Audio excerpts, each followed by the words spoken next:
Form add करने का तरीका सिखाऊंगा एमएस एक्सेल में। तो सबसे पहले मैंने एक फॉर्मेट डिज़ाइन किया है। तो अब मैं फॉर्म ऐड करने के लिए फाइल मेन्यू में जाता हूँ। इधर मैंने ऑप्शन पे क्लिक किया, इधर मैंने कस्टमाइज रिबन पे क्लिक किया।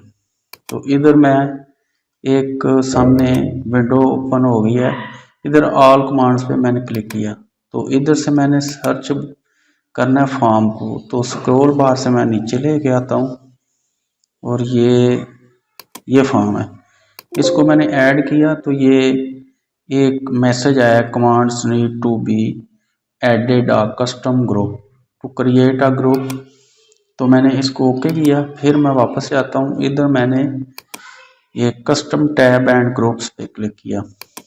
तो ये मैंने न्यू टैब पे क्लिक किया, ऐड किया, एक नई टैब ओपन हो गई है। तो इस पे मैंने क्लिक किया, इसको मैंने रीनेम किया।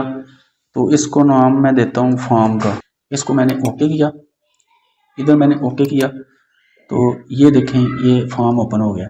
अब मैंने क्या करना है कि डाटा एंटर करने के लिए मैंने नेम ऑफ स्टूडेंट्स से लेके मैंने एड्रेस तक मैंने इसको सेलेक्ट किया। तो अब मैं फॉर्म पे क्लिक करता हूँ। तो ये एक विंडो ओपन हुई है।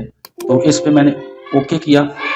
तो ये देखें, जो जो मैंने कॉलम सेलेक्ट किए थे वो इसमें नज़र आ रहे हैं। तो इधर मैं अब डाटा एंटर कर सकता हूँ। तो ये था फॉर्म ऐड करने का तरीका।